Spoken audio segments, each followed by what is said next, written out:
Roll the beautiful corn. We know the truth now. Peace to my beautiful people from this beautiful land. I love you, and I'm in love with you. Hit the like button, hit the share button, put where you're from, and put the corn in the chat. Put where you're from and put the corn in the chat. We know the truth now.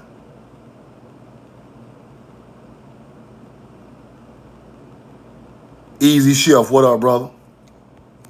Roll the corn. Love you and I'm in love with you.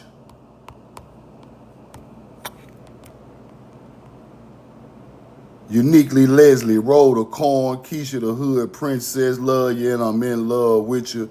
Big Chief Slim, JWI. We know the truth now. Now I'm finna go deep today.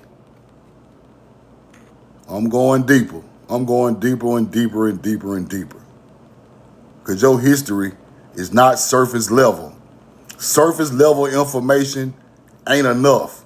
It's not going to teach you where this stuff come from.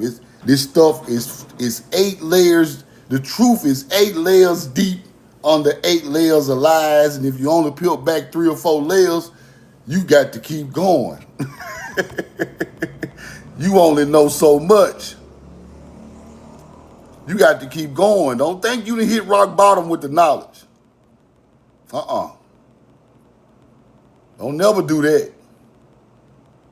Don't get no ego. Don't get to thinking you divine teacher.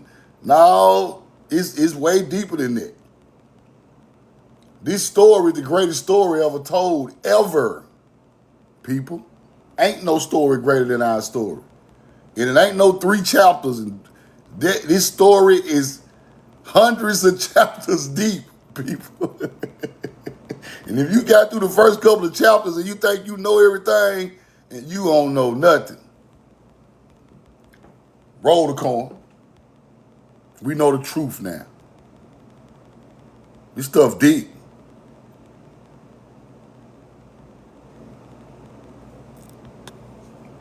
Love y'all and I'm in love with you. Love you and I'm in love with them. I'm in love with the people. Right? The knowledge is not bigger than the people. Right? That's what you must understand. The knowledge is not bigger than the people. The people created the knowledge to help the people. So never put your ego or the knowledge over the people, because it was created to make your people divine. It was created to make your people a better people. It wasn't created just to show off with it. It was created to make the people better, to make the lives of our people better, to be self-sufficient in nature. That's what it was created for. It wasn't created for nobody bragging and boasting on and hiding knowledge and giving you a little piece of it and acting smarter than you. And nah, that ain't what that's for. Roll the corn. Now, see, let me explain something before I get started.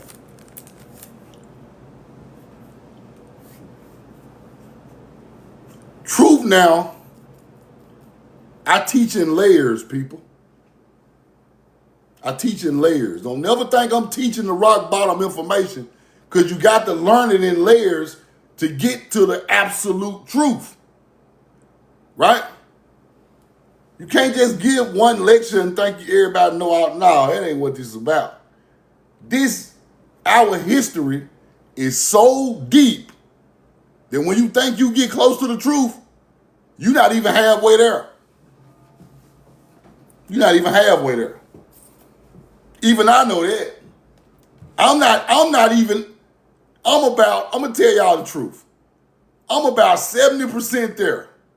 70. I'm not even there. And I know how to put in the work. I ain't even close to the absolute truth. So anybody trying to tell you that this is the absolute truth, they lying. Because the stuff I had put out years ago, people just starting to understand and now they think they the truth. No, you're not the truth. It ain't deep enough. You ain't deep enough yet. You think you are, but you're not. No. Even I know I'm not even close to it. And I ain't got no ego, no nothing. I know I'm not nowhere near ancient ancestor teachings. I'm just really scratching the surface right around 50 to 60%. I'm telling y'all, this stuff is amazing and ancient and beautiful, and you must understand all parts of it to make it. Now, we might be farther along than we once was. We farther along than we once was. That's a fact. But we not all the way there still, y'all. So don't get no ego thinking we talking about this and that. No, we still ain't there, nigga. Roll the corn. I ain't in no rush. Patience is a virtue. You must teach it in layers and get to the final conclusion to understand the whole greatest story ever told. Now, I'm going to give y'all this because this is something I've been studying, but this ain't what the lecture going to be about. It's just something I've been studying. Now, as you see, found in North America, on a piece of stone, looking just like a pharaoh. Found in America now. They say this is a hoax. Found in America. See that? Now, what's that right there? Right there. Right there in his hand. What's that? Put it in the chat. What's that right there? You see it? Right there. The Ankh cross. Everybody put that in the chat. What y'all see right there? What you see right there? Roll the coin.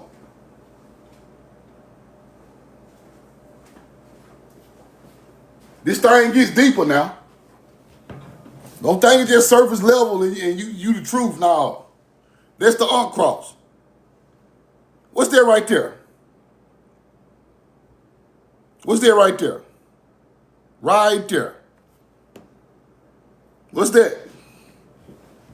Come on now. Decipher it with me. Roll the coin. What's that? Ayin. Now, I told y'all long time ago that Paleo Hebrew, Paleo languages, and hieroglyphics are the same thing. They're just written different.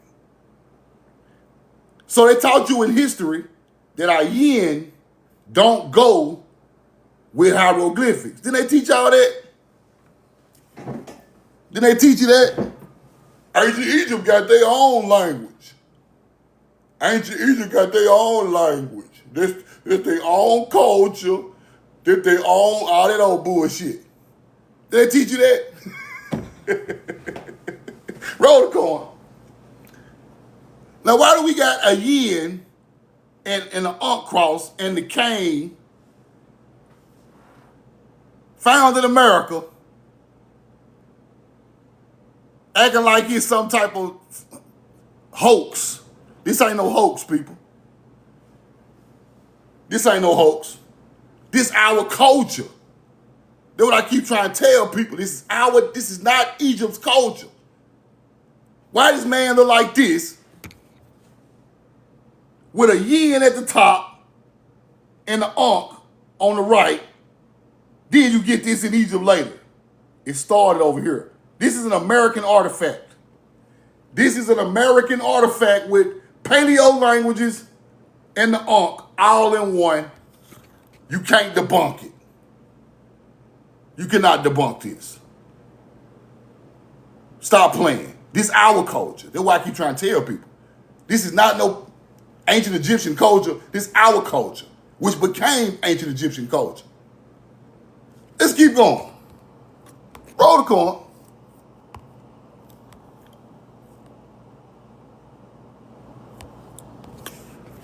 Found in America. Found in America. Look at the headdress. Look at the headdress. You think that is an ancient Egyptian headdress? It is not. That is a headdress of the mound builders, agriculture people. That ain't got nothing to do with Egypt until it get there. You think that headdress with them lions, Egyptian, you out of your mind. This is our culture. I'm telling y'all what I know. Roll the coin. We know the truth now. Your bloodline, the same bloodline as the first people on the Nile, bro. I'm telling you. Let's keep going. Roll the coin. Artifact found. What is this? Ain't that Anubis? With the ankh in his hand in America? The ancient Anubis? Who do you think is the pre-culture for them people? We are. We got the oldest buried black dogs ceremonially in the world buried in mounds in America. Not the damn Nile. Roll the coin. We do. It was a farm in the Midwest with mounds, had black dogs, 6, 7, 8,000 years old, buried in a mound, older than Egypt. I already showed you all the receipts. Roll the coin. That's Anubis with the ankh on the throne. Now, I'm finna get real deep because I don't know why people think that this information is just, you know, this shit ain't sweet, bro. Like I see people be sending me videos thinking they kicking knowledge. That's cool, but you still don't understand the half of it, bro. It's still, it go deeper. Right? That's why I say I teach it in layers. I teach it in layers so people can understand it. If you watching what I'm putting out every day, you start to understand it, and then you get the big picture, right? Now, let's go here. Now I'm finna give y'all the big picture. We finna see, I wasn't gonna do this, but I'm gonna go on peel it on back a little more. And I'm gonna keep peeling the layers until you understand who the hell you are and what you created. The association between the constellation Cygnus and Hebrew tradition, right? Archaeoastronomy theories. Interesting, truth. Why do we got the oldest Cygnus mounds in the world? Then it turns into Hebrew. Then it turns into what? Biblical history. See? See, this way I'm going to disconnect myself with all the other people that don't understand where shit come from. If you don't understand it, just say that.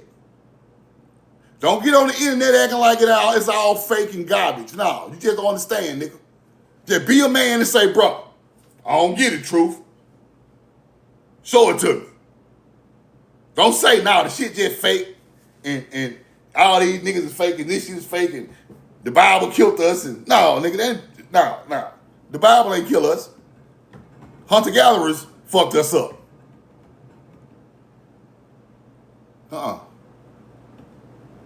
Real bloodshed hurt us. Real land taking hurt us.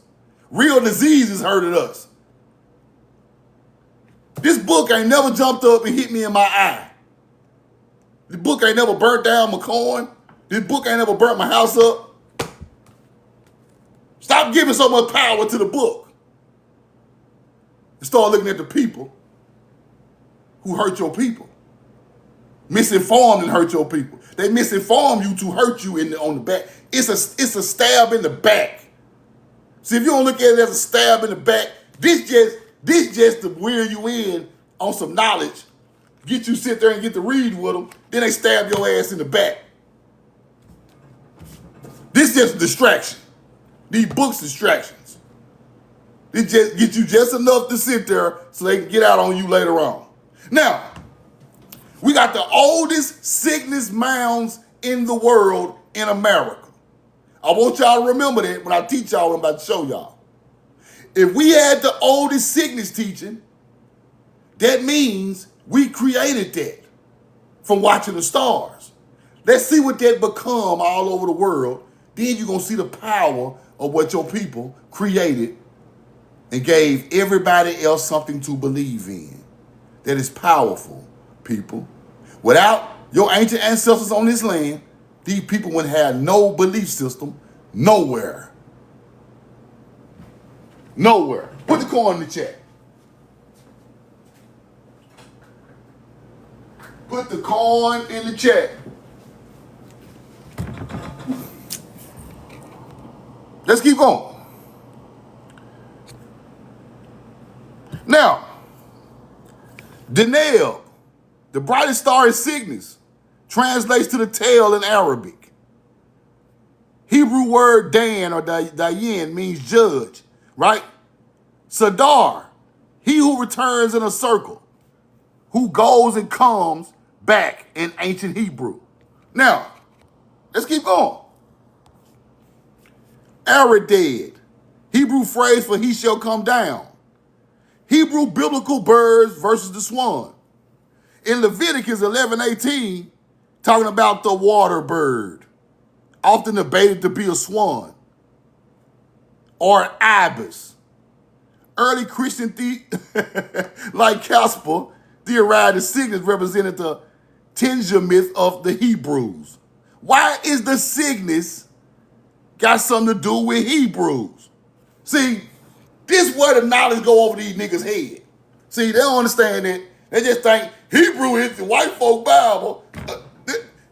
Why does an ancient Cygnus go along with the mound building culture? Because the mounds align with Cygnus, right? So that means who built them? See, we just got to get the common sense. I ain't even coming to play no more. I ain't coming to play no more. Roll the coin.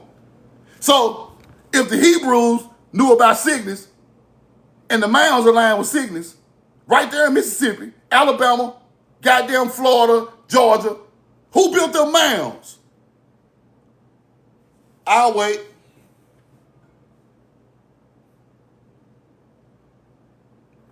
Who built them? Some type of Paleo-Indian pictograph Hebrew writing person built that mound because he aligned it with Cygnus. And that mound is thousands and thousands and thousands of years older than the Bible. So who the first Paleo people with the Paleo language? Us, nigga.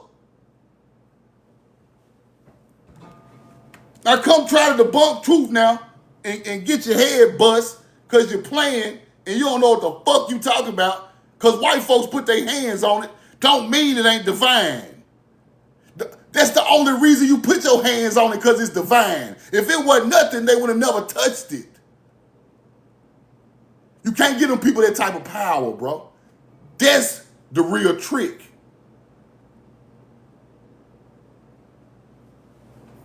You gonna give them people that type of power? I showed y'all in 2,000 or 3,000 BC, those people couldn't even read or write. How the hell they write something divine? You giving them too much power. The Bible ain't the reason, bro.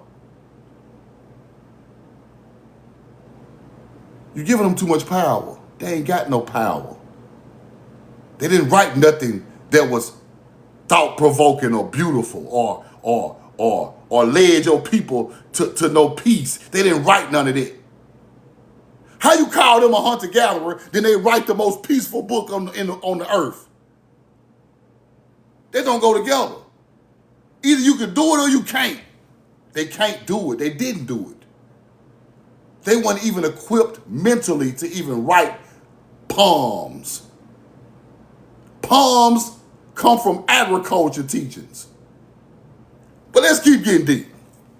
Now, Cygnus and hooked up with Hebrews, we got Cygnus mounds all over the goddamn southeast, and motherfuckers talking about these just some Native American mounds. You done lost y'all hunter-gatherer man. Let's keep going. You done lost your man. The Akkadians, ancient Mesopotamia, Cygnus. Where they get that from? Interesting. Buddha. Okay. We finna get deep. I'm finna go through all these people culture and show you the swan. I'm finna go through all these people culture and show you the swan. And they living on the mounds we put over there on their land, and people still don't understand it. The Cygnus may have originated on the Euphrates River. The Tigris and the Euphrates River, the Cygnus, nigga, that's the Fertile Crescent. How does Cygnus teaching get over there? If it came from America. See? That's what you got to understand. This is where they get all their teachings from. Watch this. Cygnus on the Euphrates type. That's the Fertile Crescent. I told y'all we built that shit. I told y'all that. Greeks, right? Hercules. Evident proof that they were not the inventors of at least some of the star groups attributed to them. They didn't invent none of the star teachings, people. They just took it and made mythology out of it. Let's keep going.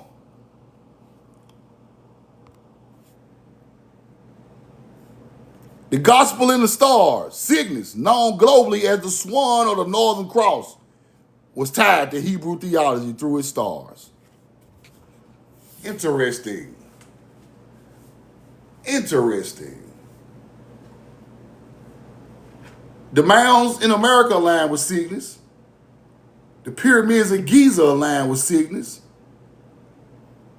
All them Stonehenge and all that shit align with Cygnus. The Celtic mounds align with Cygnus. The Ireland mounds align with Cygnus. Cygnus used to be the North Star way back in the day. See, people don't know that. See, they only just surface deep. Cygnus was once the North Star. So it was specifically used heavy in the old days. Let's keep going. Sadar, he who returns in a circle. He who comes back in ancient Hebrew. Left and came back. The resurrection. Oh, the motherfucker left and he came back. Resurrection? Okay. Y'all hear it. Let's keep going.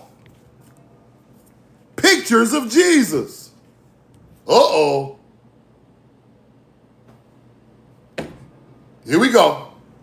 The swan is the most beautiful and graceful of creatures. It flies effortlessly,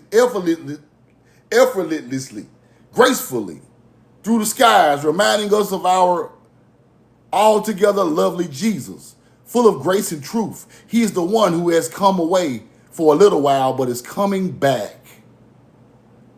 They're talking about Cygnus in Jesus, people. Cygnus is not the falling down in death, but soars far above, full of life, just as the swan is comfortable in two environments. So Jesus is comfortable in both heaven and earth.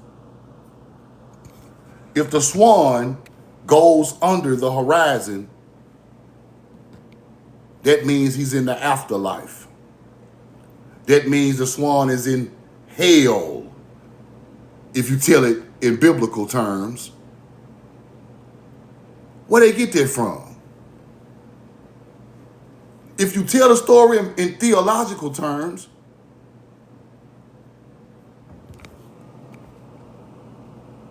heaven is above the horizon. Then when it goes under the earth, outside of the eye of horizon, that's hell. Literally. But it's the same teaching as the mound builders. Why you think they align the mound with Cygnus so when it goes underground for 12 days and comes back up, they knew about that. Egypt talked about it too. Same damn teaching. The ancient one and the theological one. But the theological one got it from the ancient one. The journey of the underworld, you ever heard of that? Egypt talked about the journey of the underworld. They're talking about Cygnus on the Milky Way outside of the eye horizon, then it comes back up on the other side. It's the same damn thing, people. What's different? If it's something different, please tell me. It ain't nothing different. So go read about the journey of the underworld. It's talking about it's the same thing as Jesus' story. Let's keep going. We just warming up. Notice in the picture above, the stars of the constellation are roughly in the shape of a cross, reminding us that the God-man who came to earth won our freedom by way of the cross. What cross they talking about? The Cygnus cross. The northern cross. What cross they talking about? The Cygnus cross, the northern cross, not the biblical cross.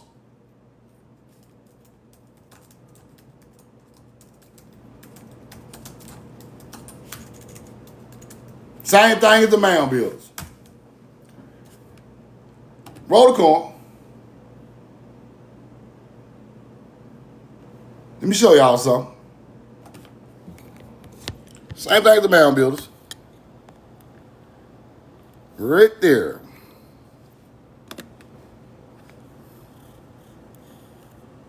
We know the truth now. Right there.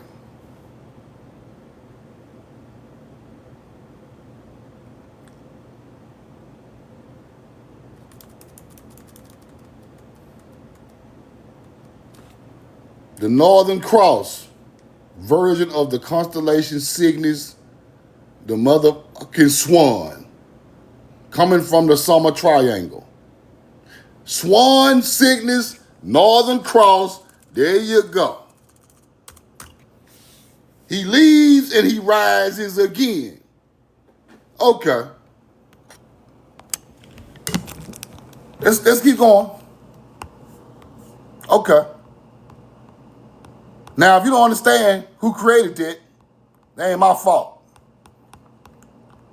You just think everything fake. Keep it like that. I ain't got time to even teach it no more. Now, he who goes and comes on circles, the one who comes to us from heaven will return again one day, take us home to be with him forever. Interesting. Interesting. Let's go back. Let's keep going.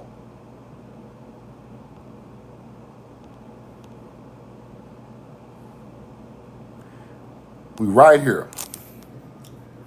Known as the king of waterfowl because of his grace and beauty, associated with music, beauty, and poetry, it is also associated with death.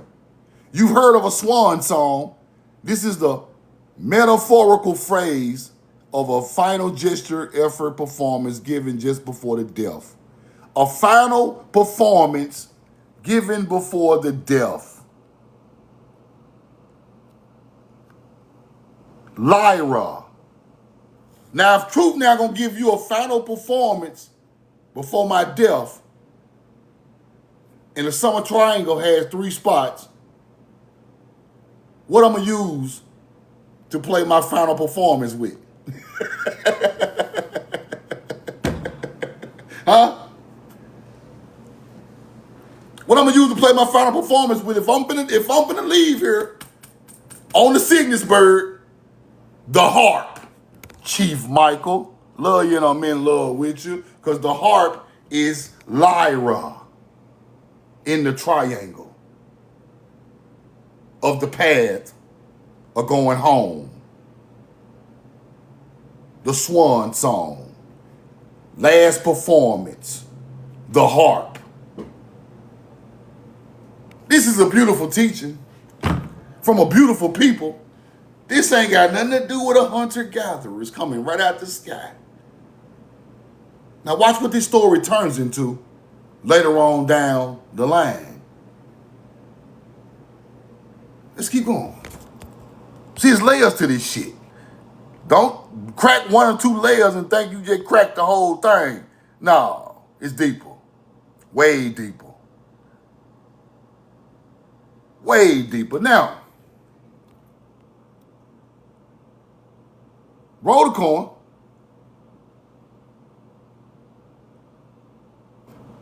A DG, flying swiftly, right? Albareo, flying quickly. What's flying quickly? The swan on the Milky Way is flying quickly. So the mound building culture, who aligned this stuff with the Cygnus first, puts this stuff on different lands all around the world, which is the Atlantean, which is the ancient culture, and then these new cultures learn it, and they turn it into mythology. And then it becomes religion. Let's keep going. You get it? Roll the coin. Different languages and cultures clearly seems to be the same. The man from heaven who came to earth is coming back and will return quickly. The man God. Jesus is associated with the swan. They're talking about the Cygnus, people. The journey of the afterlife, the path of souls, duat, all the same. All the same. Let's keep looking. Cygnus, the northern constellation, is in the plane of the Milky Way. The original Greek was named Ornithus, the bird, and it was coined Cygnus the swan in Latin by interpreting a specific mythological bird, a transformed god. Cygnus is also known as the Northern Cross. Right? Let's keep going. Several bright stars in Cygnus. Alpha Cygni. Deneb. Deneb on the ground in Egypt has a tomb called the Tomb of the Birds. That's how I know it's Cygnus. It ain't Orion's belt. Orion's nebula is a part of the teaching, but it's Cygnus alignment at Giza. Because up there by Deneb, you got an underground layer at the Tomb of Birds. Falcons, ibises, ancient ancestors buried down there. Go look and read about it. So that shows me that Giza is aligned with the Cygnus, not Orion's belt. It's aligned with the Cygnus. That's why you put the Tomb of Birds at Deneb, the top of the Cygnus. Roll the coin. You get it? Do you get it? Now, let's keep going.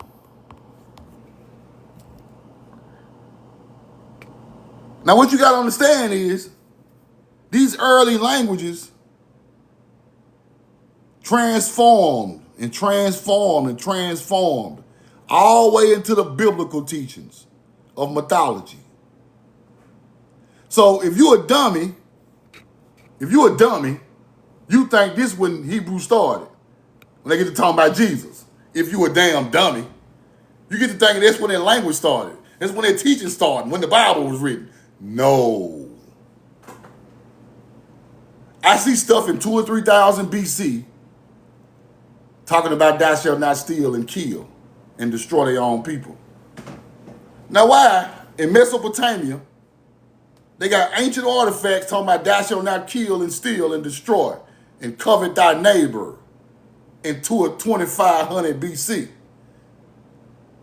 But it's fake in the Bible.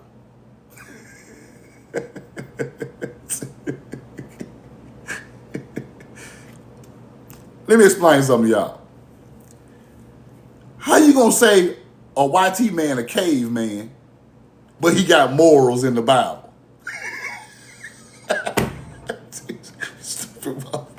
I'm so sick of these backwards teaching people, bro. How is he a caveman when he got all these goddamn morals?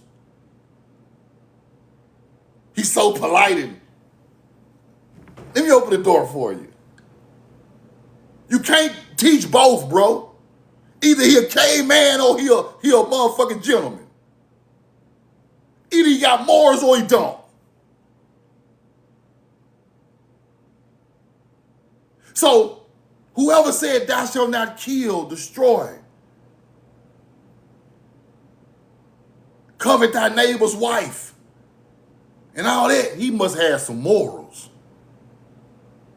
Because ain't no fuck nigga got no morals. You can't teach both.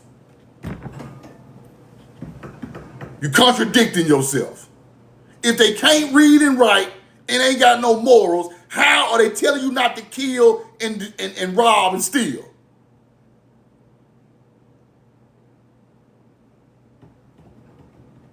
$2,500 years before the Bible was written. That lets me know some moral people with morals and virtue wrote them. I don't give a fuck who got it after them. We can't do nothing about that. But who wrote them? A virtuous people wrote them. So when they get their hands on it, you think they created it. Now you think it's all fake. But a person without morals can't write morals down and teach them, bro. They had to get it from somewhere else. And these languages that went with them morals all go together.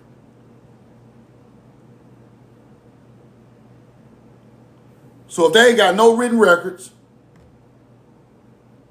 no morals, no history, no tribes, no teaching of a creator, how the hell they write the Bible?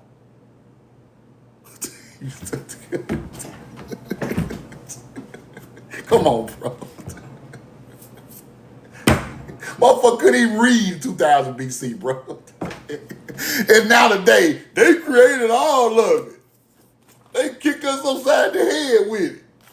Them motherfuckers ain't created nothing. It's a switcheroo, bro.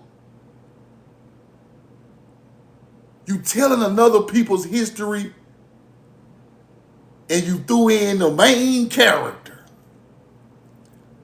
You threw goddamn Brad Pitt in there. In the movie. You threw Brad Pitt in there, bro. A pretty white boy. I just gotta teach it the way it got to be taught, bro. Somebody to look up to. Because you ain't got nobody to look up to. So we gonna find us a flowing haired depiction of these people and switch it out.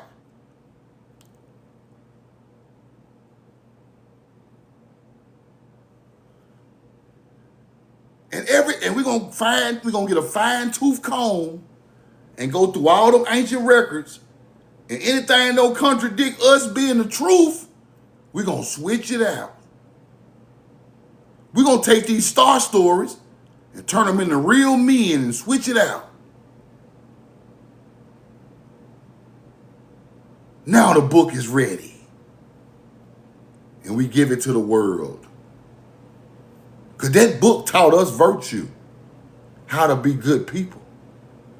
If it worked on us, them teachings that they stole and read, it helped us. It made us spiritual. We weren't spiritual at all until we read some of them people shit out that mound and pyramid. So if it helped me, it's going to help my descendants. And it's powerful and I can control people with it. And I can monetize it. The greatest story, okay, if you make music or movies, if you make music or movies and somebody send you a song and that song is perfect, you finna use it. If you make movies and somebody send you the greatest script ever written, minute to the side and mixed with Boys in the Hood, mixed with Belly, oh, we got to make this. This the greatest movie ever written. And it touches the spirit. We got to use this. But boy, we got to switch it around to make it look like this, but we gonna use the story. We're gonna switch out the characters.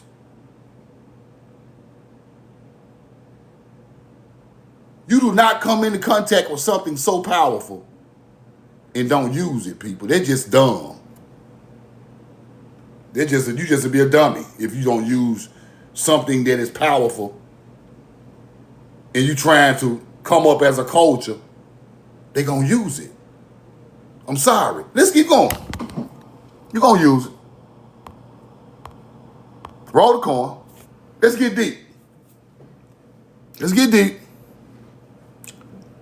Cygnus was identified as a celestial bird on the Euphrates as early as 2000 BC. The swan in Europe.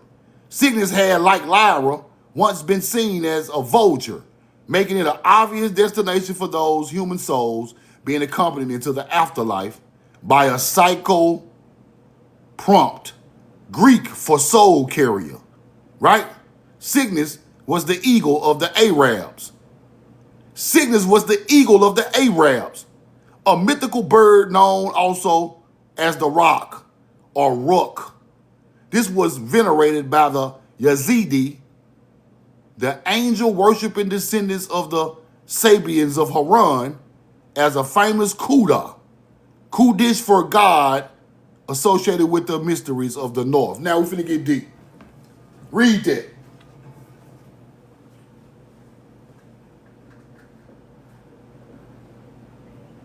Read that. Check that out. Check that out. Now, why is Cygnus and Lyra pre-Islamic Arabic tradition? Pre-Islamic Arabic tradition. Cygnus was the eagle of the Arabs. Now, where did they get that from? So this is pre-Islam, going into Islam. Where do you think they got the Islamic religion from? Where do you think the pre-Islamic, the people who made the Islamic tradition? Where do you think they got this stuff from? Let's keep going. The ancient culture, who was there before them. Pre-Islamic goddesses. Uh-oh. Let's keep going. The bird called Anfar, which was perched on top of a pole used in private services, called a sandjack. Since the Anfar was identified as a dove, it can be equated with the pigeon bird idols venerated prior to the age of Muhammad at Mecca, originally a Sabian shrine. These idols have been identified variously with Allah and or Al-Lat, Al-Uzza, and Manat, pre-Islamic goddesses associated with the motherfucking swan. Let's start right there. Start right there.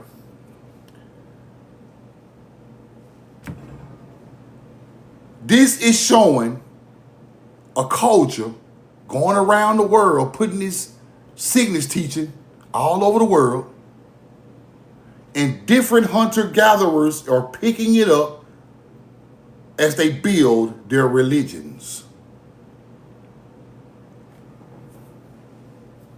You get it?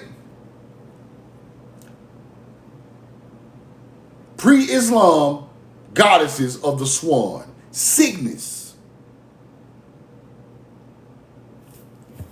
All right. Let's keep going. Roll the coin. Pre-Islamic goddesses associated with the swan. Celestial swan came under the influence of New Eastern love goddesses, who was classical tradition who identified as Aphrodite and Venus. Now, The Christian tradition.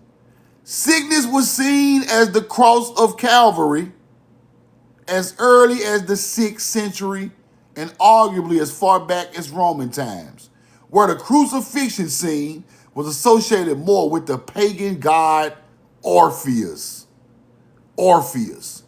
whom Jesus portrayed as in a number of early Christian statues and murals found in Rome. Let's start right there.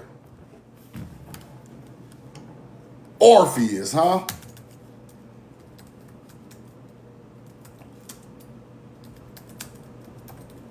Let's go look at him. Go check out Brad Pitt.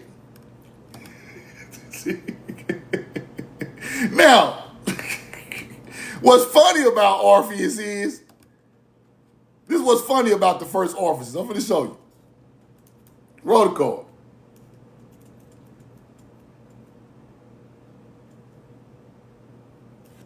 Now, what is Orpheus going to be playing? What Orpheus going to be playing before he leaves? Put it in the chat.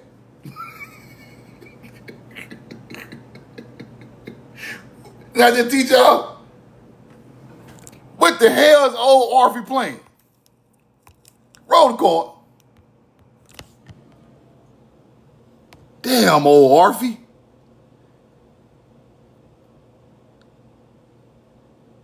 Orpheus playing that damn harp, ain't it? The Good Shepherd. Damn. Christianity should come to terms with the truth that there is nothing exclusive about Jesus, and the mythology represents the instances of dismembering resurrection myth which can be found throughout the world. Orpheus. From Orpheus to Brad Pitt Jesus. Okay.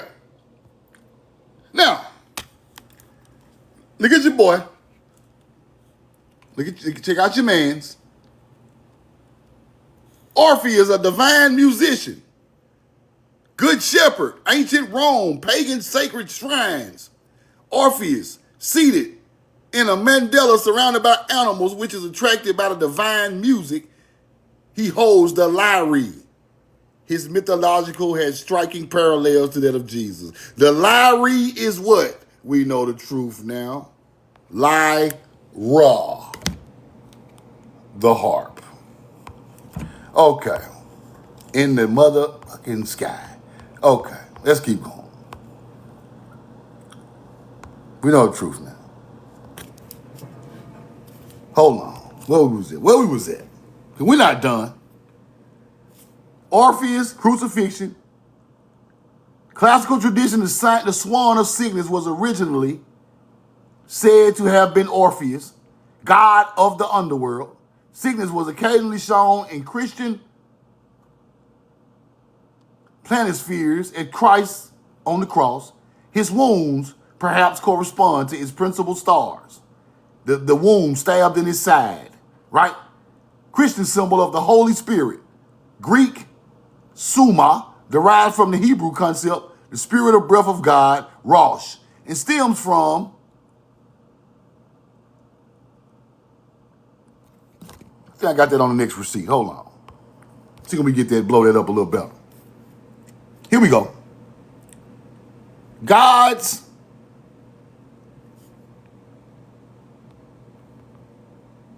hold on. God's creation of the universe, the dove or pigeon was equated with Cygnus in Arabic traditions. So when they letting the dove go for God, the dove flying for God, Cygnus.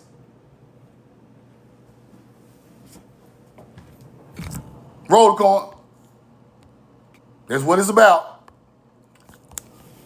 Early Christians associated Greek mythological figure Orpheus with Jesus Christ, a way of to blend pagan cultural symbols with the new faith. Orpheus, descent into the underworld, his ability to tame wild beasts, served as a powerful allegorical type for Christ's victory over death and his role of the Good Shepherd.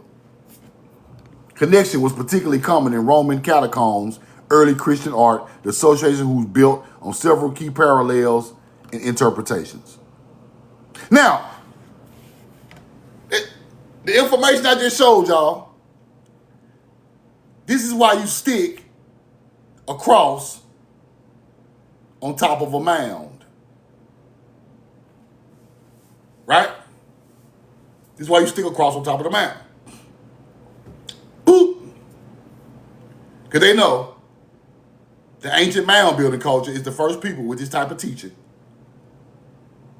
And it automatically turns it into holy land. Automatically. Because they know the truth. So you see a big ass mound outside the highway with a big old cross on top of it. They already know what kind of people were there. Ancient melanated people who created all this stuff. That aligned the mounds with Cygnus. Cygnus became Orpheus. Orpheus became Jesus over time. Let's keep going. He's a superhero, people. He takes on Orpheus. He takes on Horus ideology. He takes on everything powerful. You put it all into one character and you give it to him in a book. But you use their morals and teachings to make the book fill up. You get it? Let's keep going. Taming the wild, Orpheus played his lyra and sang so beautifully that he tamed wild animals, brought harmony into nature. The first teaching was harmony into nature, right? Balance and harmony of nature. First teaching. You get it? Orpheus descended into Hades is an attempt to rescue his beloved Eurydice. Early Christians viewed, right, metaphor, harrowing of hell, which is descent into the underworld to conquer death and liberate the righteous. So when Cygnus goes under the horizon, same teaching as Cygnus going into hell. Same thing. Cygnus disappears, y'all. Roll the coin. Cygnus disappears and comes back. And when he comes back, it has something to do with the resurrection story. Let's keep going.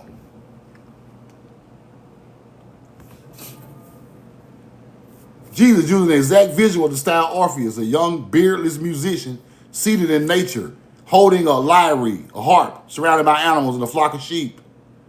A flock of sheep. A good shepherd. A flock of sheep with the harp. Okay, you see it. Let's keep going. Lyre, the instrument, is the Latin word for lyra. You are exactly right. I know I am. Same stuff. It's symbolism. Let's keep going. Lyre is the Lyra constellation in the sky. The anchor of the constellation is Vega, the fifth brightest star in the night sky. Summer triangle.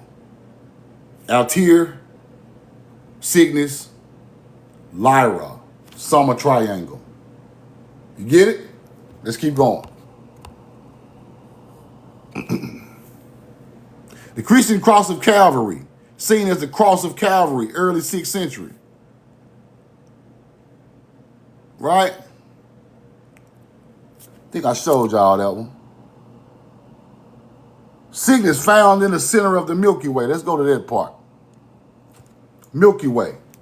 Universally seen in past ages of the road or river stars used by the dead or the shaman in a state of trance.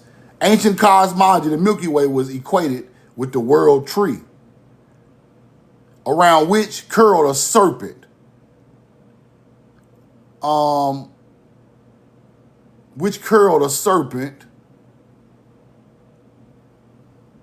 Where we was at? On top of the celestial bird. In shamanic tradition worldwide, the world tree had to be ascended to reach the celestial adobe or sky world, either via the Milky Way or the north-south meridian line. It was a realm accessed via a hole, door, or gate as its most northerly point. and often this has seemed as being located somewhere in the proximity of the cosmic axis, marked by the bird at the top of the tree, which we can safely identify as the Cygnus constellation.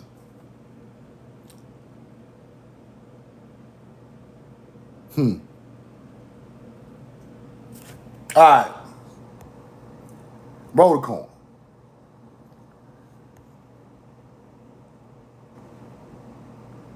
Now, right there, Milky Way. Okay. Let's check this out. Milky Way, to one of the countless worlds of light.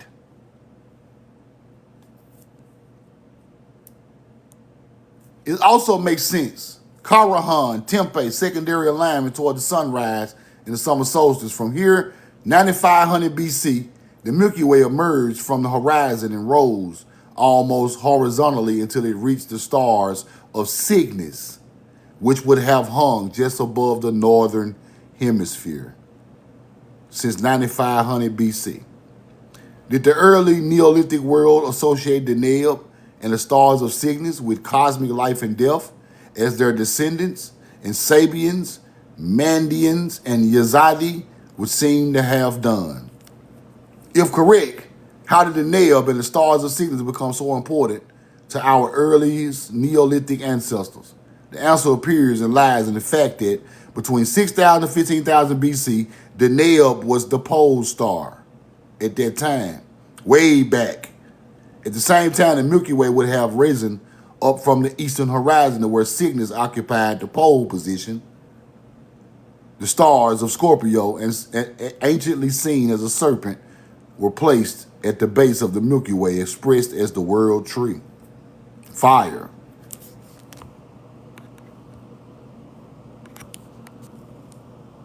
Let's see what we got. If correct, how did the Deneb and the stars of Cygnus become so important to the earliest ancestors? The Deneb and Cygnus lingered over from the late Paleolithic era, 15,000 BC, through until even after the dimmer stars, Cygni, also in Cygnus, took over the pole star in 15,000 BC. Let's keep going. Now, Cygni, marking the upright along the Milky Way, more than 20 degrees in length, Cygni forming the transverse. Early Christians regarded this figure as the cross of Calvary, as did Schiller.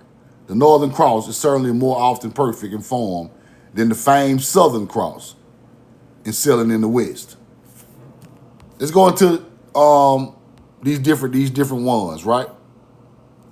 Christmas Eve at 9 o'clock, the brilliant cross of stars stands upright in the western hills, outlined against the sky as a beckoning as beholders onward and upward. A beautiful symbol of Christian faith, glorious, perfect, eternal, especially significant as this season of the year.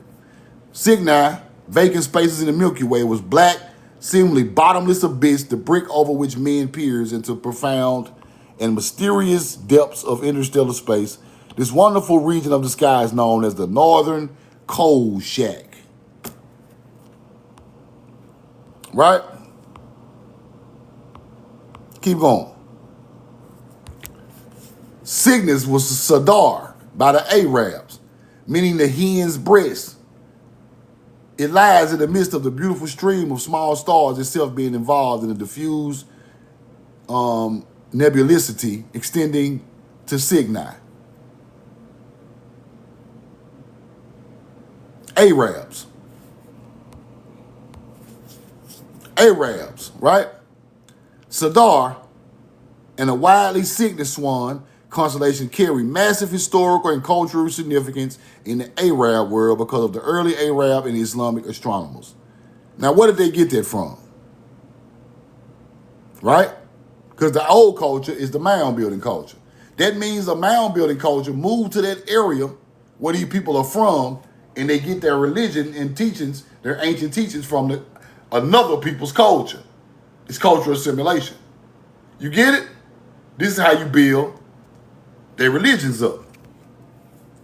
So Sadar is Gamma Cygni, the Northern Cross. Same thing as Christianity. So why are y'all fighting against each other? Why are Islamic people fighting against Christians? And both of y'all got y'all teaching from Cygnus. It don't make no sense. It is idiotic. It's crazy. All through history, Muslims and Christians never got along. But they got the same Cygnus cross. The same type of teaching in the beginning. Yeah, the media do stir up a lot of stuff, but it's the same stuff, right? So ain't no use of doing all that. Let's keep going. The swan, symbolism for Cygnus across cultures, right? The swan has been a symbol of grace, beauty, and purity in many cultures around the world. In ancient Greece, the swan was associated with the goddess Aphrodite and was seen as a symbol of love and beauty. Hindu mythology, swan was believed to be the vehicle of god Brahma, seen as a symbol of knowledge and wisdom, just like the ibis in Egypt. Same stuff. Chinese mythology, the swan was associated with the goddess Guanyin and was seen as a symbol of purity and enlightenment. Same thing. Ain't it the same, y'all? We just left Greece. We left Hindu and China. It's the same thing, right? Now, to make that make sense, there had to be an ancient culture to lay that teaching down before all of these cultures got a hold of it and became their belief system. You get it? Roll the coin. Let's keep going. Greek, Zeus and Leda. Right? Zeus and Leda, Cygnus constellation associated with the story of Zeus and Leda. Zeus is Cygnus, people. The story of Cygnus is also connected to the legend of Orpheus, the famous musician and poet. Orpheus was killed by the followers of Dionysus, and his lyre was thrown into the river. The lyre was to transform into the Cygnus constellation, which was said to sing mournfully in memory of Orpheus. Orpheus is connected to Jesus. Orpheus was killed and his heart was thrown in the river. The lyre. Crazy. Hindu myths. Same stuff. China. Guanyin was once a mortal woman who achieved enlightenment and was transformed into a goddess. Chinese mythology. As a symbol of enlightenment, she was often depicted riding in the back of a swan. The swan was seen as a symbol of purity and enlightenment. Cygnus. Same thing. Cygnus constellation connected to several other constellations in the night sky. Lyra, Aquila, Vulpecula. Together, these constellations form the summer triangle, a prominent feature in the summer sky. The summer triangle is visible for many parts of the world in the northern hemisphere. Inspiration of astronomers and stargazers throughout history. Now, roll the coin. So Cygnus in Paleo-Hebrew letters for an art project or study, you could spell it out like this. Bet, Resh, Bet, Vav, Resh. But anyway, roll the coin. Now, what I'm showing y'all is a culture. The ancient culture, right?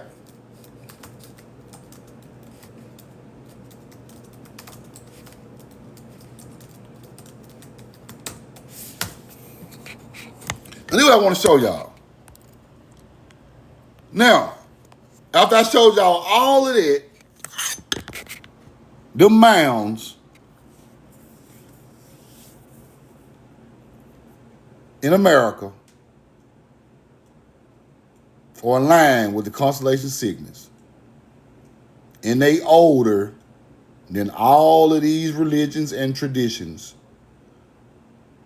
All of them. Now,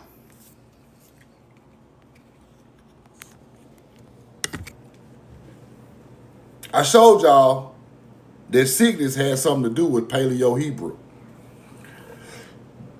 So, if what the ancient mound building culture, which are our ancestors on this land, created, became, after it went around the world and settled in China, Greece, Africa, the Middle East, Northern Europe, even Russia got these stories.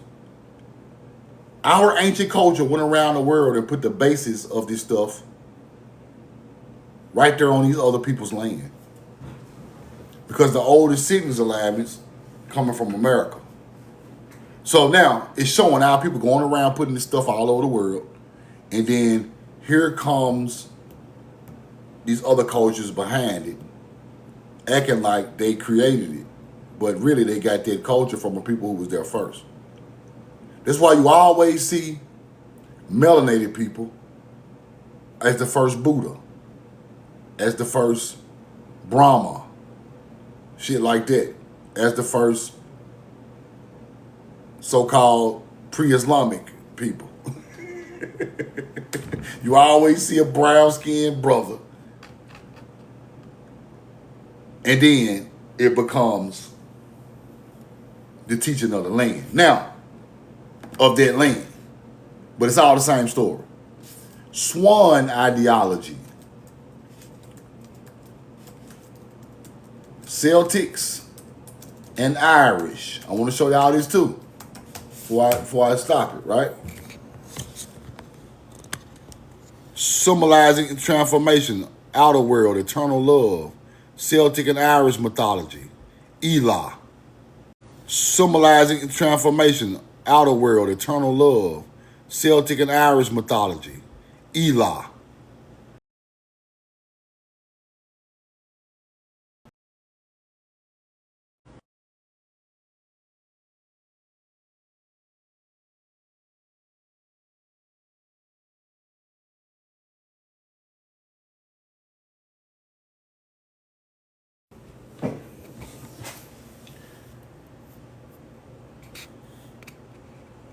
Put a 2 in the chat. Pre-Christian Druids. See it? Irish lore, swans are rarely just birds. The children of Lar, the dream of Oengus, Celtic god of love. Swan. Transform into a swan. Swans are believed to harbor the souls of enchanted ancestors or cursed children. Ancient Irish communities historically held a strict taboo against harming, eating them. Killing a swan was seen as an offense that could bring a year of terrible misfortune or death. Now, you in America, a swan is crossing the road, you better not hit it. You're going to get a major fine or you're going to jail. It's still here today, people. That's how far back this teaching go, all the way up until today. Now, let me give y'all my overview of all of that, right? The people who map the stars. Now, I showed y'all Cygnus first arrived to the naked eye around 15,000 BC. Did I show y'all that receipt? Y'all remember that? Put a 2 in the chat if y'all remember that. Put a 2 in the chat if y'all remember that. When it says Cygnus as the pole star, 15,000 BC, right? Y'all remember that? On the receipt I just showed? I can't remember which one it is. So many receipts. That's why I'll be putting stuff on YouTube so we can go back and look at it. But let's see, can we find it? Let's see, can we find it?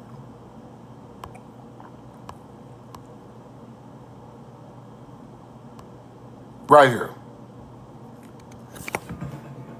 The answer appears to lie in the fact that between 16 and 15,000 BC, Deneb was the pole star, which is Cygnus. Deneb is the head of Cygnus. Now, 16,000, 15,000 BC, Deneb was the pole star. Milky Way, horizon where Cygnus occupied pole position. Now, if I'm claiming this is an American teaching, or Tameri teaching, that teaching had to start around this time when Cygnus appeared in the sky, 15,000 BC. It had to, right? So after 15,000 BC come and you see these new stars hit the horizon looking like a swan or ibis, that is the teaching of Thoth. You get it now? It got to be. Thoth ain't nothing but these other cultures' swan.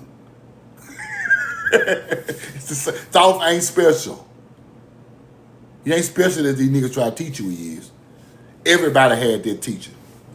Because some of these places, these mounds are older than Egypt.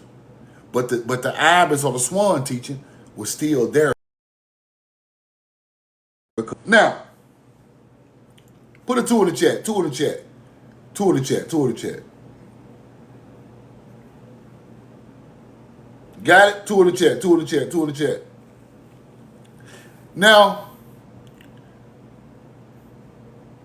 if our people on this land are building mounds aligned with Cygnus, coming up with the paleo language to go along with agriculture, and it's done here first, then it starts to move into Asia, South America, across Asia to the Indus Valley, Euphrates. Ancient cultures start to move around on foot, right? Going into South America and Asia. That's when you see the first alignments. Then you start to see the other alignments pop up a little later on. But by the time stone monuments are built, they are experts in astrology. The mounds is the prehistoric teaching of Cygnus. Then you get the stone and pyramid building after these people had already figured out thousands of years of astrology, right? You get it? And if you think I'm lying, watch this. Every culture y'all people be talking about, they know about it. Watch this.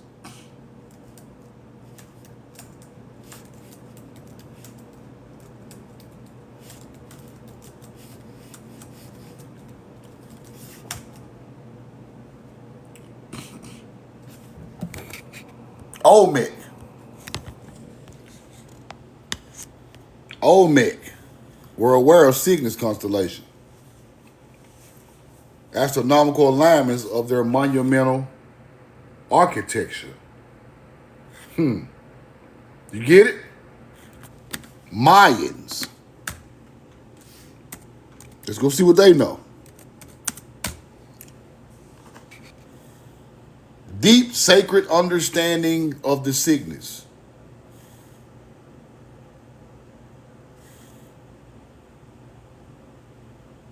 Creation myth depicted as a majestic bird, 7 macaw, cosmic tree, just like over there.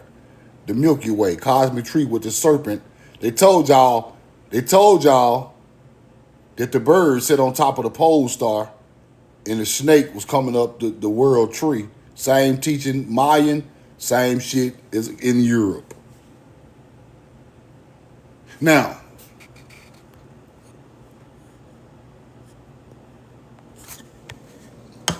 mounds in North America, older than the pyramids in Mexico.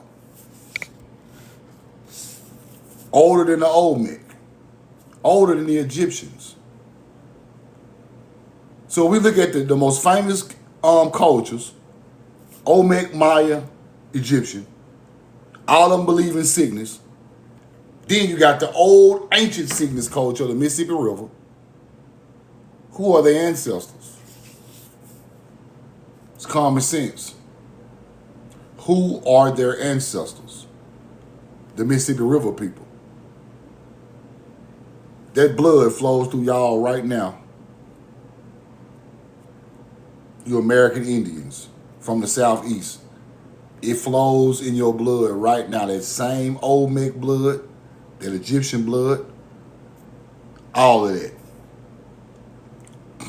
And people are trying to claim it. Your ancient ancestors' teachings became religion as it went around the world. Now, if you don't know your real history, you give other people too much credit for making up religious books.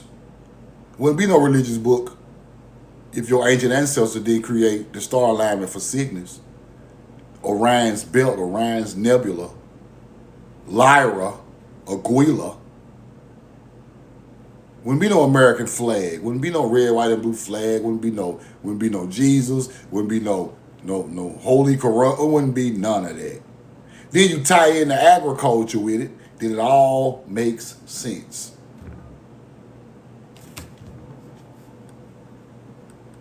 That all makes sense.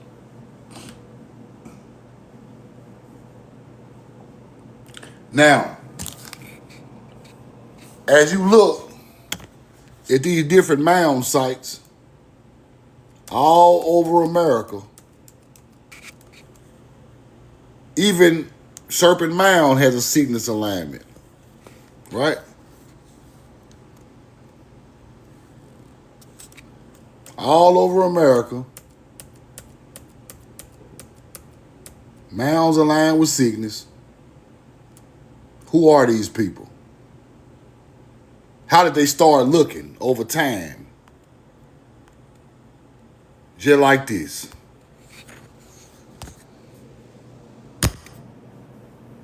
Because that's an American artifact right there. That is not no Egyptian artifact. That artifact was found in America. Now,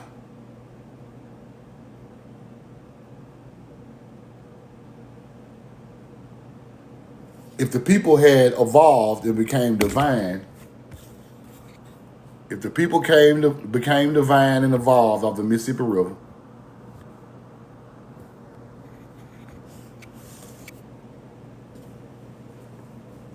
you got a yin and the ankh.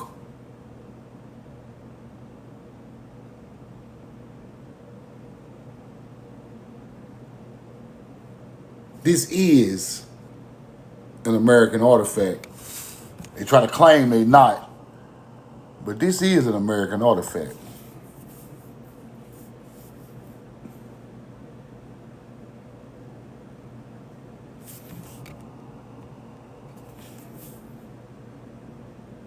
See the headdress?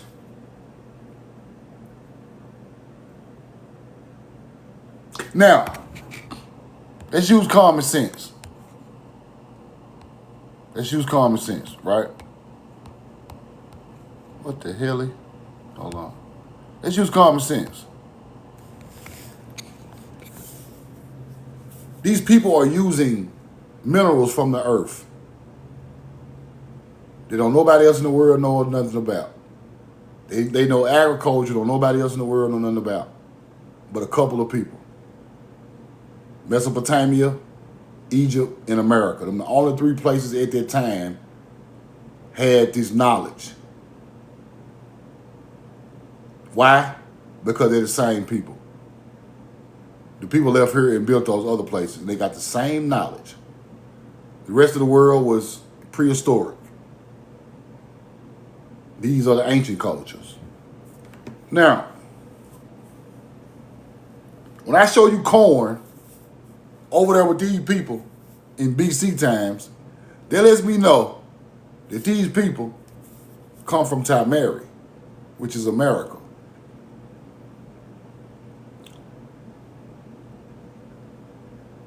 Crazy, right? When I show you corn with the Phoenicians, ancient Paleo-Hebrew peoples, they come from America. They even said the Natchez Indians were connected to these people. These cultures go back so far that it's hard to just pinpoint the ancient bloodline of the melanated American Indian. That's the hard part.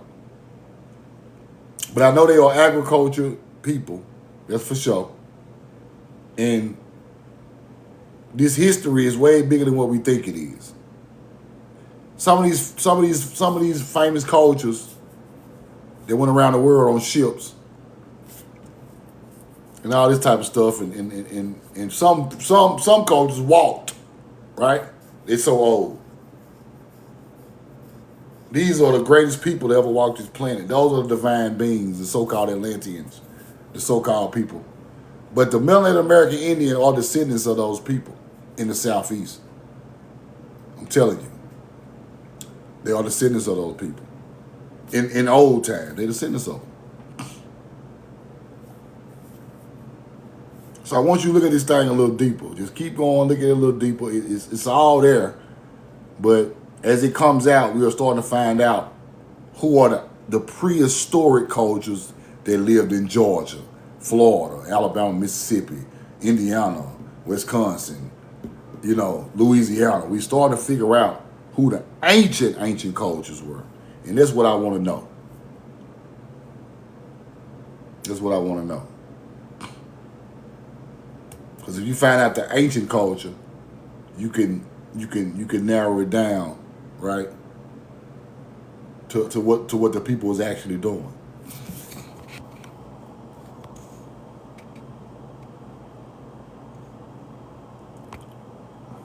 I'm studying this right here too, y'all. 4500 BC, south of Cairo, they found the copper tools of the first melanated people on the Nile. Copper tools, some of the first people to build Egypt.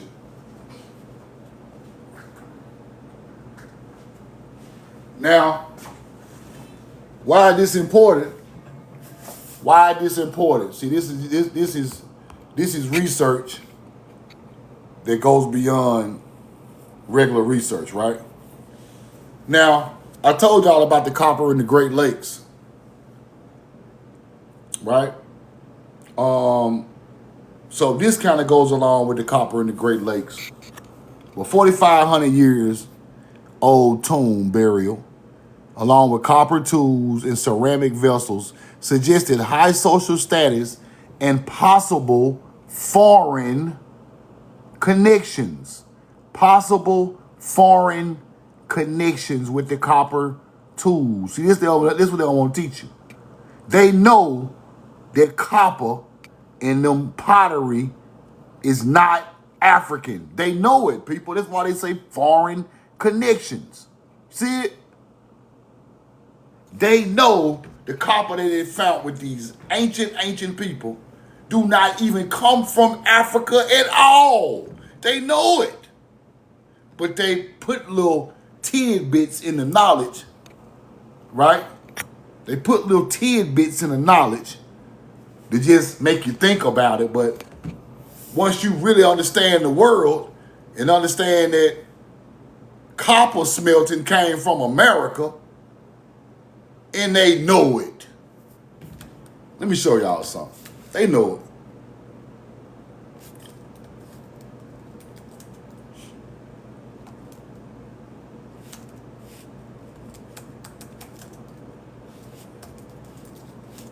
They know it.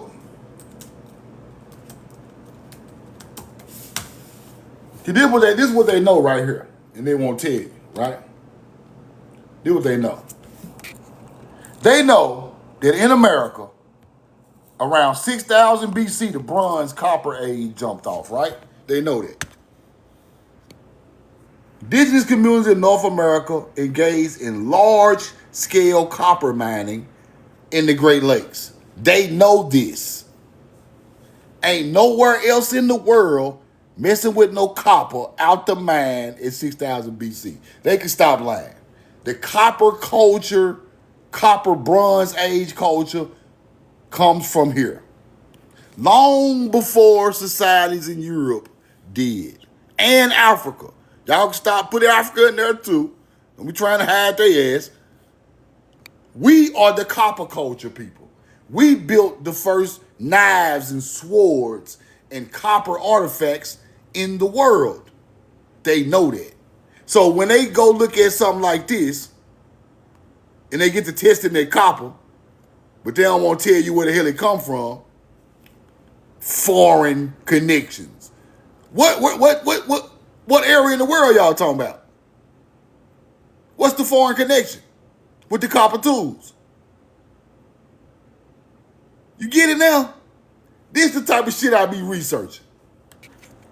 This is what I'm on. Cause see, you can't debunk that.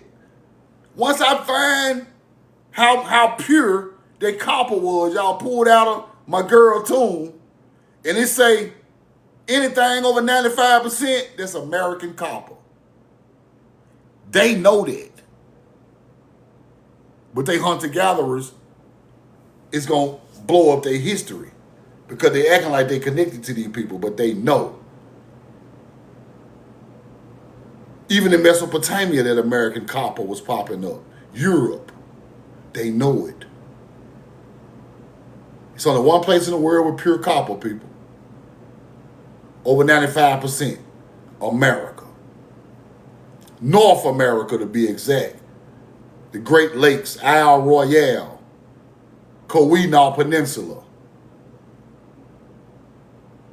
Now, who are them people digging copper? See, this is the type of shit that you got to study. We all looking into everything Indian, but who is digging copper at a mass scale in the Great Lakes in 6000 BC? Who are these people? Them ain't no damn Native Americans. Then what you got to study? Nearly pure native copper. Who is these people?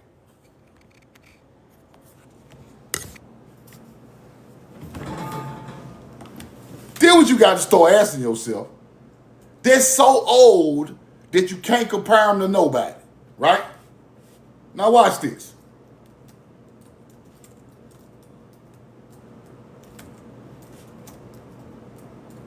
Now the Phoenicians play a big part in this too, right?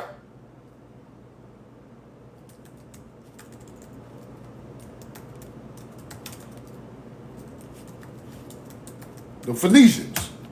You got to put them in the story. Because they are transporting raw copper to meet a high demand for bronze in Levant across the trading networks. Ship copper of raw material. Highly skilled metallurgists. Right? All through Spain before there was even a fucking Moor ever thought about. Before a Moor of Spain was even thought about, our people was coming off the coast of Spain with ingots of copper. You hunter-gatherers. Take that Moorish shit and punt it on 4th and 42. But if you don't know your history, they can teach you a Moor taught knowledge. We rolled by Spain on a ship before a hunter-gatherer ever built a tent out there with copper, taking it right to Levant. You know what Levant is? Levant is the Holy Land over there. And they traded copper with Egypt. You must know your real history. Them people come from here, bro. Now, did Phoenicians trade copper ingots with Egypt? I got artifacts that tell me yes, before I even pull it up. Heavily traded copper ingots with Egypt. Phoenician Canaanite sailors heavily traded copper ingots with Egypt. Now, the Phoenicians are called the Sidonians from the land of Canaan. That's in the Bible. Now, if these stupid ass niggas don't know that the Phoenicians called themselves Sidonians from the land of Canaan, they once called the bottom of the Mississippi River the Sidon River. You just ain't put it together yet. Sidon, Mississippi got mounds 60 feet tall. And American copper coming off the bottom of the Mississippi River from the Great Lakes right out across to the Mediterranean. Shit make perfect sense, bro. Roll the corn. Phoenicians said, we are sons of Canaan from the land of Sidon. Where the hell is the land of Sidon? They try to make it the one over there in the Mediterranean Sea, but the ancient Sidon sits in the Mississippi Delta. That's what they don't want you to know. Roll the corn. That's what they don't want you to know. The real Sidon sits in the Mississippi Delta. Why you think that's the country and ain't nothing out there, them some stupid Mississippi niggas. Them niggas got the most ancient blood on the face of the earth down there in the Delta. Some of y'all ancestors come from the Delta. That's who became the Indians. Because I showed y'all the Natchez Indians had a connection with who? The Phoenician. Same damn bloodline. Hebrews. Roll the coin. I got every receipt, I'm telling you. They said the Natchez Indians in Mississippi got the same damn people as the damn Sidonian Phoenician. And you think you ain't them people. Because a book, you think it's just all, no. Roll the coin. You just ain't over here on the mound and living in, your grandma and them just ain't in the South, in the woods, farming for no damn reason. Ain't nobody bring them over there to do that. Their ancestors been on that land farming before Christ was born.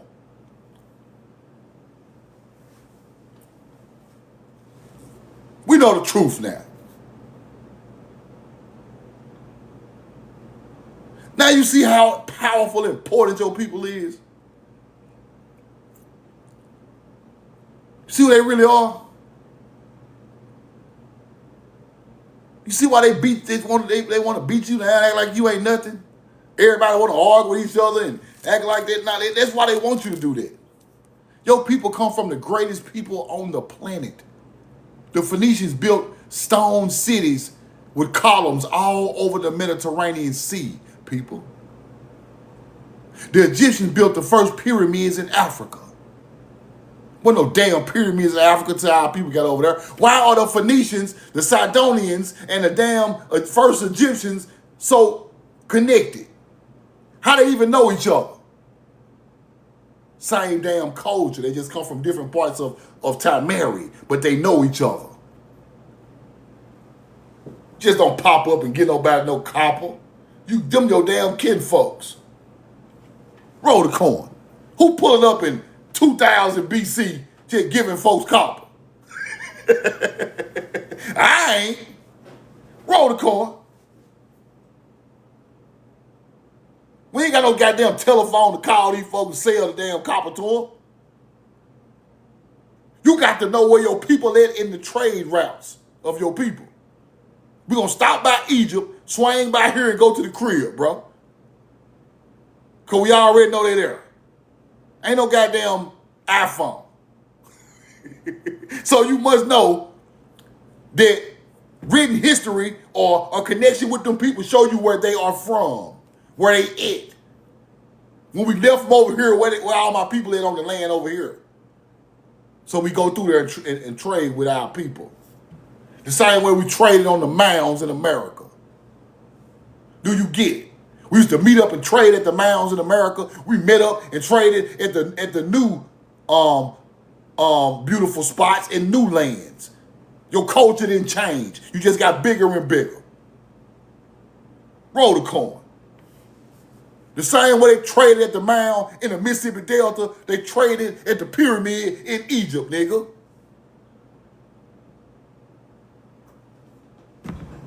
Do you get it?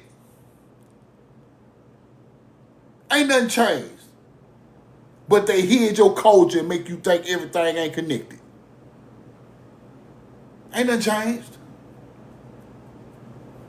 Real history that comes from the soil, it don't change, people. You don't change history. Once you start changing a culture, that's when other cultures become involved. Once you start changing the first Egyptian culture to the culture of 35 gods, the culture changed, people. That means Africans mixed with us. Now Egypt changed into the Middle Kingdom, the New Kingdom. And what they come back and do? Enslave the First Kingdom. Don't that make sense to you?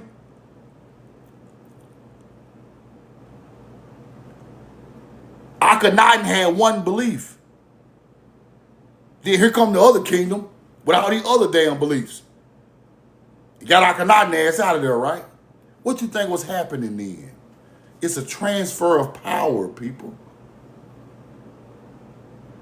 Because if all of them were the same people who believed in the same thing, it wouldn't have been no transfer of the belief system. So you see our people getting declining over time, and then the African mixture of the people started to take over. What they do? Enslave us or make us their indentured servants or workers. Do you get it? Now, all this time go by, that's about 3000 BC. Around 1200 BC, these beautiful Israelite Hebrew people popping out up there in Israel. Where do you think they come from? Them the people exiled from Egypt, bro. Come on now. Them the people exiled from Egypt. Every time somebody get exiled, it's us, y'all. You better start realizing it. When they get to talking about all this exile shit, they talking about us. Because we foreigners to them. We were still foreigners after 2,000 years with them people. You must understand that. Foreigners. They won't teach you that, but that's the truth. Foreigners. Anybody know about the exile from Mesopotamia? Send them back to Arzareth. Who do you think they talking about? Who do you think they talking about? Your people. Why do Arabs go in there and blow up all the damn old monuments? Why they knock the nose off the Sphinx? Huh? They ain't they people. We're gonna knock the nose off them motherfucker, man. We're gonna blow up the monuments. Them folk were blowing up the pyramids, bro. Why are they doing it? Why would you put a stick of dynamite in the pyramid, bro? Because they know that's not their original culture. Them folks always didn't like us. Not just today. Y'all heard talking about the Africans don't like you. Them folk didn't like your ass 4,000-5,000 years ago. You think they don't like you today? They've been trying to hide your culture and blow it up and get rid of it. They've been doing it. Why do you think these people plow down the mounds and all this type of stuff over here? They've been doing it.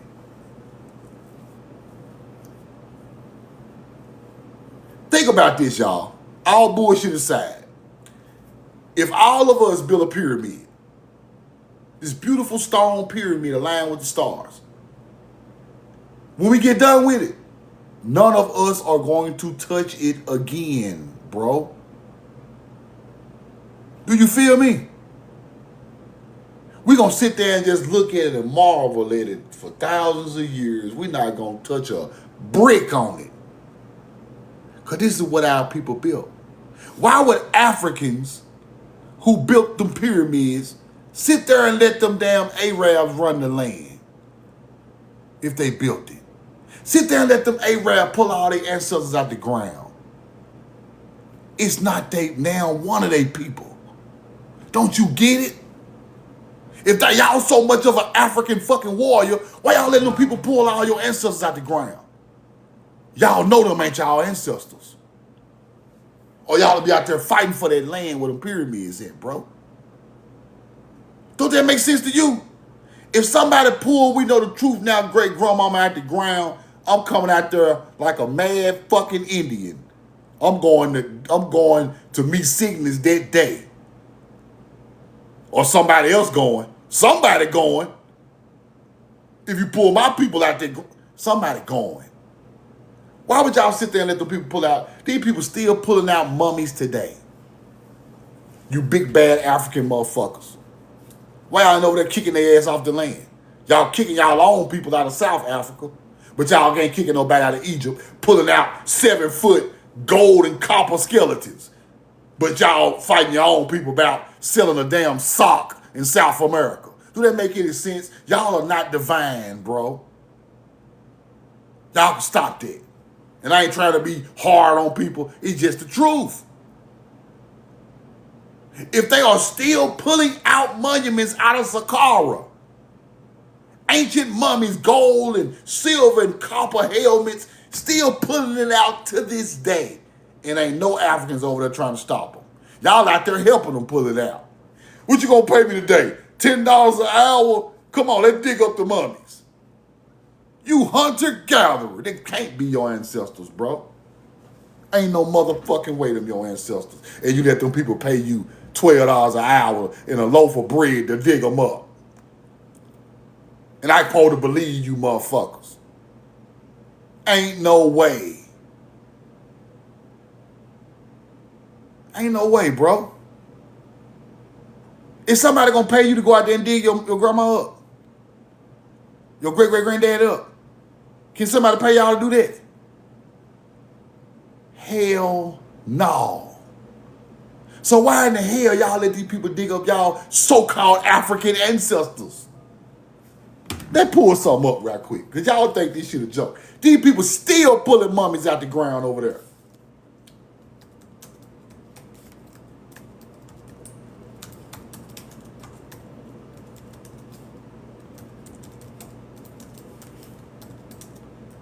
In 2026,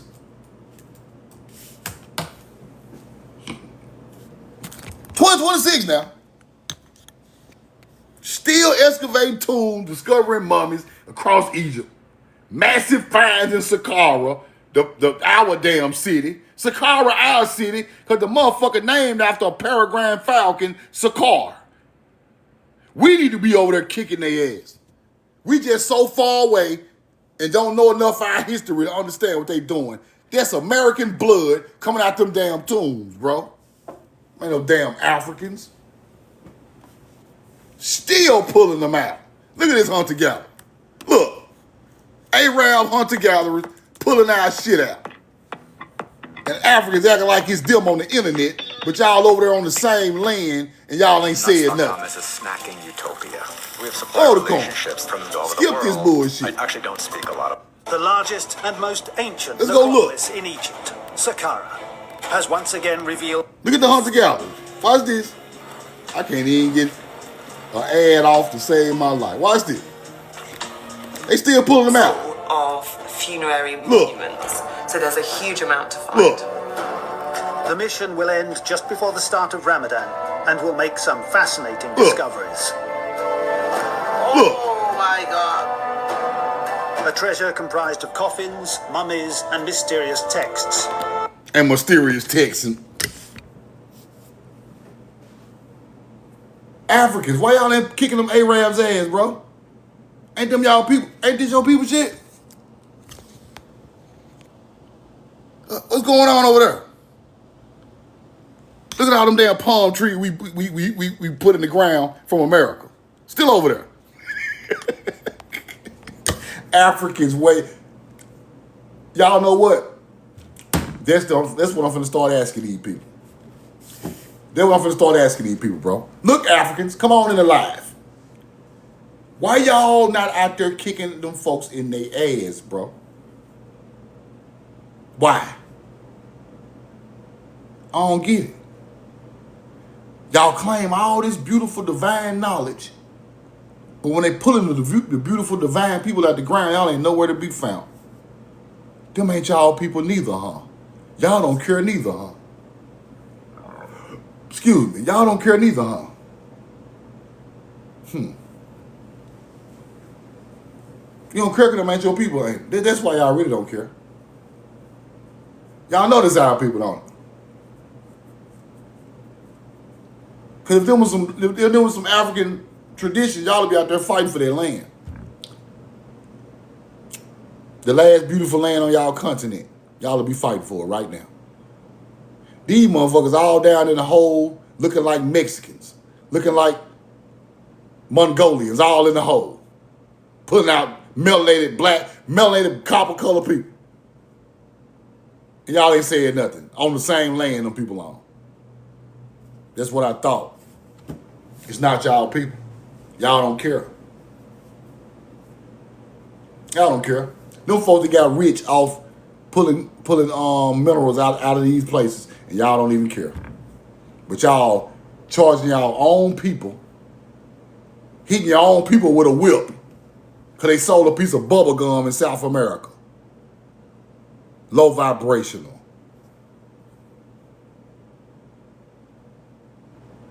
Low vibrational beings. I get it now. I get it.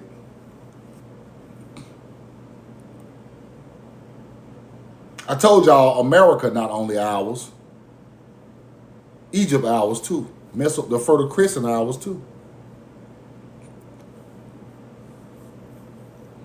I hope one day, long after I'm gone, somebody with the power see this video and put on YouTube and be like, bro, that man ain't lying, bro. Egypt our shit too. Mesopotamia our shit too. The whole North America and South America our shit, bro. We were digging copper in North America in 6,000 BC, bro. 6,000 BC. Egypt don't start to 3,000 BC.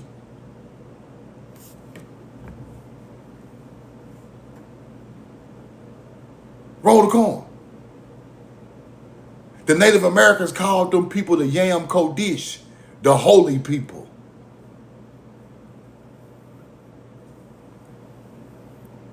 So you know it wasn't them. After they finally came and seen them, they were still there digging copper when the native came. They had already been there 1,000 years before the native even popped up. I got books, Native Americans saying, them not my people. We just saw them out there digging copper. We left them alone. We left them folks alone. We told the white people don't go to the mounds because the Yam Kodesh built the mounds. It's sacred.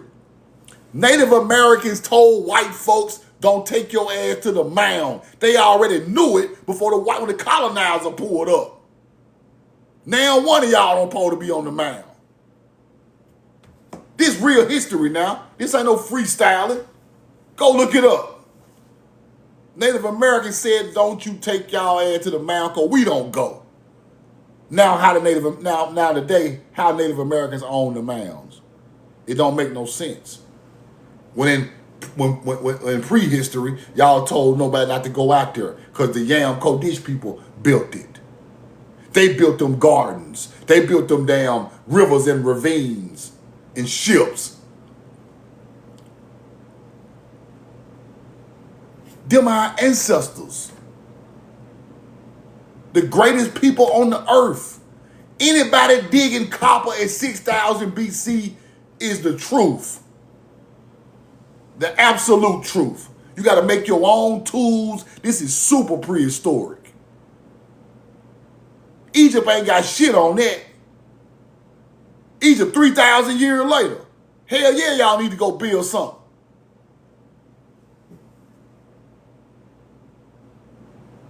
So this is what I be working on. I want to teach y'all about that copper culture that became these other cultures later. Because ain't nobody mining no different minerals but our people. So when you see mining going on in other places in the world around 4 and 3,000 BC, 5,000 BC, that's our people. Ain't no hunter-gatherers mining in no Fertile Crescent in no 4,000 BC. Ain't no way. Egypt neither. Their culture was already graduated into doing what they were doing. These people know that's not a new culture. Right? Then when you look at Paleo-Hebrew, right? Let me show y'all something. The first step pyramid in Saqqara, right? The first step pyramid in Saqqara. Let me show y'all something.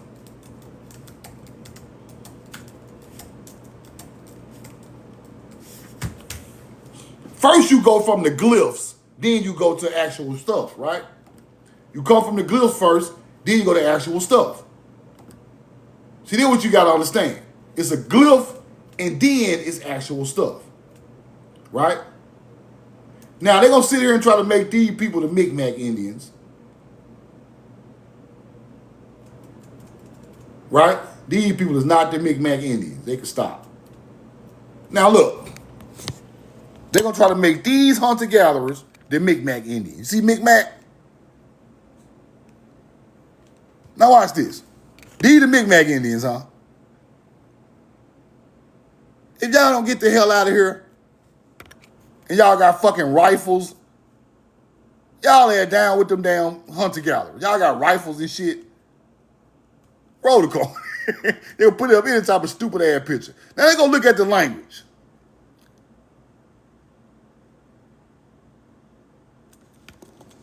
Right there. Ancient Egyptian Mi'kmaq language. It's the same thing, people. Ancient high place of ascension. God. See that? Ain't that the same damn symbol the Germans used? We ain't gonna even get into that. That's a whole nother thing. Now, same language, right? Put a 2 or some coin in the chat if you see that's the same language. It ain't that hard to see. Now, high place, ascend. Same language as the Mi'kmaq Indians. The Nephite language is the same as the Mi'kmaq Indians. The Nephite who built Memphis, same language. Stop disconnecting these words. Nephite and Memphis is the same damn thing. Mem is Hebrew. Don't disconnect none of this. Nephite and Mi'kmaq, huh? See that?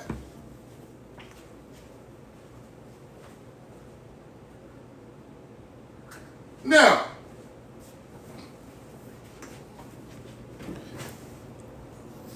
let's go to Saqqara. Now, as you see right here, that's what I want y'all to look at. Let's go to Saqqara now. Ancient, you see that step pyramid? The step pyramid? Step pyramid. Then you got the pyramid over here. Same languages. Step pyramid. Okay. Now, if I build a step pyramid, that's still linked to ancient American languages. Right? Because it's the same thing. It's just old. These are the ones they found when they came over here and found the Mi'kmaq Indians. But it's the same language. Now, if I find a pyramid that look like this is ancient, some type of ancient Nephite paleo language. That's why I built a pyramid like that. Let's go to the first city, Saqqara. Doja is the first step pyramid on the Nile.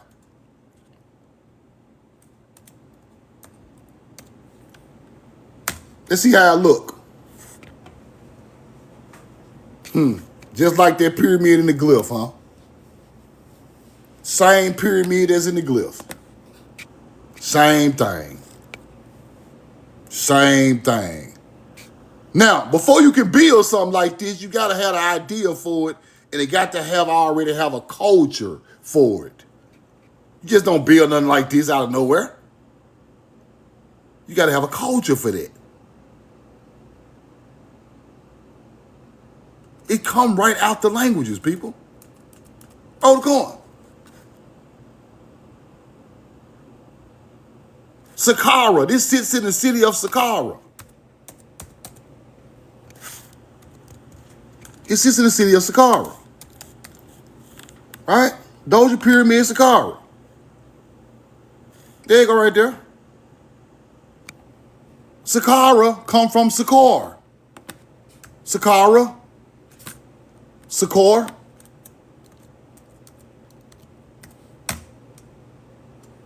What is Saqqar? The falcon-headed god of rebirth. Underworld, death and rebirth. Saqqar is where the name Saqqara come from.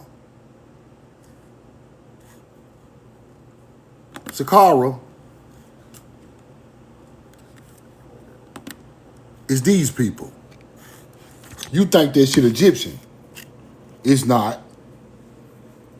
Ma'at on their head, balance of harmony in nature with the two feathers, right? But what is Saqqar, people? What the hell is Saqqar? Saqqar is an American falcon. So I just went backwards with y'all. All the way from the pyramid of the exalted one, all the way back to the city of Saqqar, all the way back to the teaching of Ma'at, then you go right back to an American falcon, which is the peregrine falcon. With the eye motif, just like the Indians that was in the southeast. Same thing. Same eye motif as the Indians in the southeast. Same people. As you can see, the color of his skin is brown skinned. He's not no super black African. As you can see, these people are brown skinned.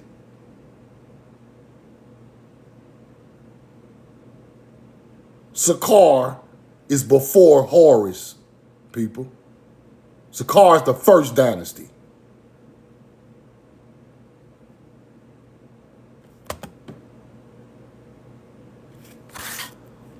Now keep playing with yourself and think this African with an American bird as the damn deity. I love y'all and I'm in love with you. Roll the coin. We know the truth now. And that's the end of it. I'm telling y'all, it's just that simple. They know where these words come from. They know that these people were not like them. They were foreign people. They know this stuff.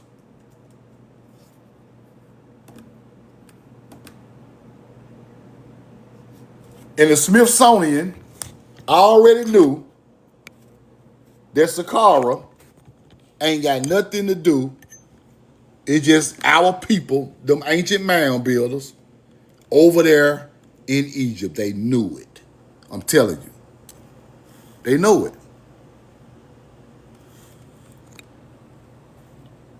They know it. That's why all of these mummies looking like this, the old ones, in museums in America. Now, what I must tell y'all is, our people was all around the world, people. And they was going back and forth. So you find some of these people in America. You find some of them in tombs on the Nile. They're not just in one spot. But the first spot was Tameri. The second spot like that was Egypt. The Nile. You must understand that. Over here The same way they dug up all of these monuments in Egypt, they was digging up these monuments out the mounds back in the early 1900s. The same type of excavation they doing in Egypt now, they tore America up 100 years ago, right? They tore it up. Egypt is evolved tombs.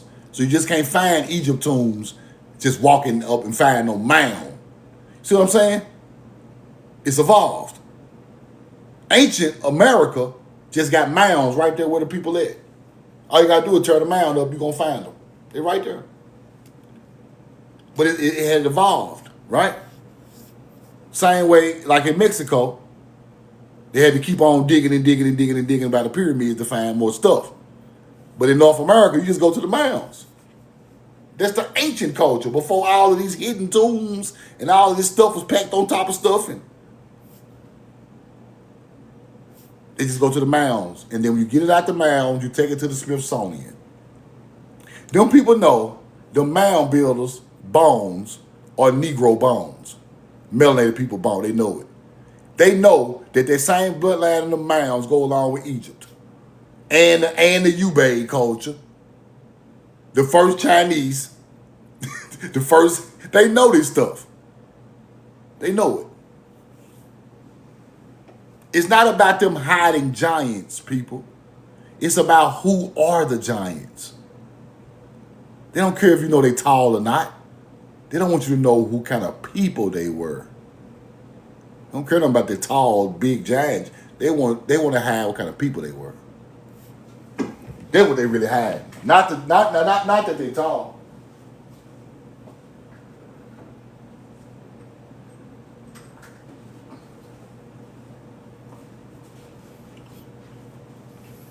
Roll the corn. They don't really care about you knowing that they tall and all of that. But you know, when you see the giants, you know that it's ancient. You know it's ancient when you see these giant bones. So they want you to know, they don't want you to know what kind of people they were. The Nephite built Egypt, built Memphis. I want y'all to keep that in your head, right? It's the same teaching. So when you get to putting two and two together, right? Mem, right? Mem is Hebrew, Paleo-Hebrew. Memphis, Paleo-Hebrew. Then the Nephite, the giant people built Memphis. So now you start to realize that your ancient melanated people created Mem and Memphis, Egypt and Paleo languages. Then you start to put it all together and you start to understand how great your people was. You get it? They can't lie to you specifically about Egypt so much because you see the people coming out of Egypt. But they can lie to you about Hebrew because they put Brad Pitt face on it a long time ago. We see the people coming out the tombs. We know they melanated, brown-skinned people. They can't lie about that. But you can lie about where Mem came from. You can lie about that. You get it? They got to take credit for some of this greatness. Look at the words and look at where they are at. If Memphis sits in Egypt, that means somebody who knew about Mem named the motherfucker. So they had some type of ancient pictograph language of water, because that is Mem. So all of it goes together. All of it goes together. When you separate it, you get lost. When you put it together, you learn it all. Love y'all, and I'm in love with you, man. I'm gonna get out of here. I'm gonna jump a live off tomorrow morning, man. Y'all be careful out there. Be safe, man. Love you, and I'm in love with you. Roll the corn. We know the truth now. If you missed the live, I'm gonna put it on YouTube, and you can catch the receipts on there. B-Dub, appreciate you, bro.